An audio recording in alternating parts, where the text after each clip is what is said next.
Big boss Malayalam season 7 ഇന്നലെ രാത്രിയിൽ നമ്മുടെ ജിസേലിനെയും ആര്യനെയും അങ്ങനെ നമ്മുടെ ബിഗ് ബോസ് കയ്യോടെ പൊക്കിയിരിക്കുകയാണ്. അതായത് കുറേ നേരം ഇവരെ തന്നെ ക്യാമറയിൽ കാണിക്കുന്ന സമയത്ത് ഇവർ ആര്യൻ എന്തൊക്കെയോ സംസാരിച്ചുകൊണ്ട് നടക്കുന്നുണ്ട്. പെട്ടെന്ന് ഈ പുതപ്പിങ്ങനെ പൊക്കി വെച്ചിട്ടൊക്കെ ഇരുന്ന് സംസാരിക്കുന്നുണ്ട്.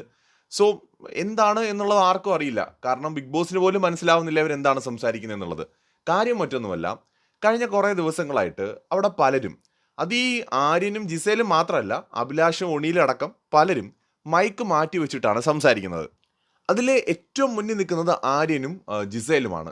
ഈ ബിഗ് ബോസിനകത്ത് നമ്മൾ ഈ രാത്രിയിലെ ലൈവ് കാണുമല്ലോ, ബ്ലാക്ക് ആൻഡ് വൈറ്റ് ആയിട്ടാണ് കാണുന്നതെങ്കിലും ശരിക്കും അവിടെ ലൈറ്റുകളുണ്ട്. അതായത് ഡിം ലൈറ്റ്സ് ഒക്കെ അവിടെ ഇഷ്ടംപോലെ അവിടെ ഇവിടെയൊക്കെ ഇട്ടിട്ടുണ്ടാവും. ഫുൾ ലൈറ്റ് ഓഫ് ചെയ്തിട്ട് പക്കാ ഇരുട്ടത്തല്ല നമ്മൾ ലൈവ് കാണുന്നത്.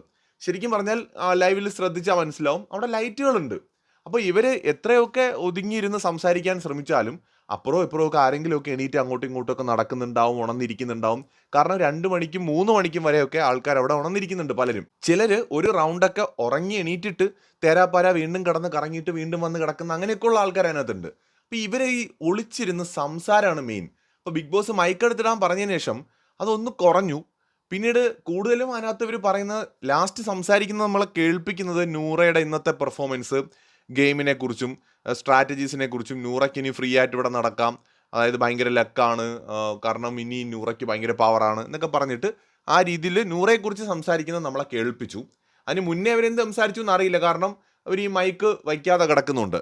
ശരിക്കും ഈ ആര്യനും ജിസയിലും ഈ ബോംബെ ഗ്യാങ് എന്ന് വിളിക്കുന്ന വെറുതെ അല്ല, അവർ ഒരു നോർത്ത് ആൾക്കാരാണ്. അവർ മലയാളം അറിയാവുന്ന, അല്ലെങ്കിൽ അവരുടെ പാരൻസിൽ ആരെങ്കിലും ഒരാൾ മലയാളിയാണെങ്കിൽ കൂടി അവർ ശരിക്കും നോർത്ത് ബേസ് ചെയ്തിട്ട് ജീവിച്ചിരുന്ന ആൾക്കാരാണ്. ഇപ്പോൾ കേരളത്തിൽ ആര്യനൊക്കെ സെറ്റിൽഡ് ആണെന്ന് പറയുന്നുണ്ട്.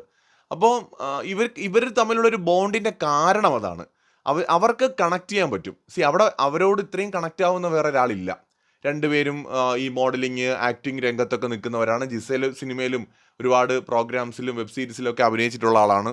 ആര്യനും അങ്ങനത്തെ ഒരാളാണ്. അപ്പോൾ ഇവർ കണക്റ്റ് ആവുന്നതിൻ്റെ ഒരു റീസൺ അതാണെന്നാണ് എനിക്ക് തോന്നുന്നത്. അപ്പോൾ ഇവർ എല്ലാ ദിവസവും രാത്രിയിൽ മൈക്കിനെ അങ്ങോട്ട് മാറ്റി വെച്ചിട്ട് ഗെയിം പ്ലാനാണ്. അപ്പോൾ ഇന്നലെ ബിഗ് ബോസ് ഇത് കയ്യോടെ പൊക്കിയെന്ന് തന്നെ പറയാം. മൈക്ക് ഇട്ടേ പറ്റൂ എന്നുള്ളൊരു വാർണിംഗ് അവർക്ക് കൊടുക്കുന്നു. അങ്ങനെ പിന്നീട് അവർ മൈക്ക് എടുത്ത് ഇടുന്നൊക്കെയുണ്ട്. ഇവർ ഈ മൈക്ക് മാറ്റി വെച്ചിട്ട് സംസാരിച്ചത് കൊണ്ട് തന്നെയാണ് ഇത്രയും നെഗറ്റീവ് അവർക്ക് വന്നത്. കാരണം ഇവർ സംസാരിക്കുകയാണോ, അല്ലെങ്കിൽ ആൾക്കാർക്ക് സംശയം തോന്നുന്ന രീതിയിൽ അനുമോളുടെ ആരോപണം പോലെയൊക്കെ വല്ലതും ചെയ്യുകയാണോ എന്നൊക്കെയുള്ള സംശയങ്ങൾ കുറേ ആൾക്കാരെങ്കിലും പറയുന്നതിന് കാരണമായത് ഇവർ മൈക്ക് യൂസ് ചെയ്യാത്തത് കൊണ്ടാണ്. മൈക്ക് യൂസ് ചെയ്ത് കഴിഞ്ഞാൽ ഇവർ എന്താണ് പറയുന്നത് എന്നുള്ളത് ബിഗ് ബോസിനും ഓഡിയൻസിനും കേൾക്കാൻ കഴിയും. ഈ ഷോയിൽ അതെല്ലാം വളരെ പ്രധാനമാണ്. ഇപ്പോൾ ഒരാളുടെ പേഴ്സണൽ ലൈഫിലാണെങ്കിൽ ഇതൊന്നും ആരും അന്വേഷിക്കത്തില്ല. ഈ ഷോയ്ക്കകത്ത് പക്ഷേ ഇതൊക്കെ വളരെ ഇമ്പോർട്ടൻ്റ് ആണ്. എന്തായാലും ഇന്നലെ ബിഗ് ബോസ് അവർക്ക് വാർണിംഗ് കൊടുത്തിരിക്കുകയാണ് മൈക്ക് യൂസ് ചെയ്യാൻ വേണ്ടിയിട്ട്. കൂടുതൽ അപ്ഡേറ്റ്സുമായി വീണ്ടും വരാം.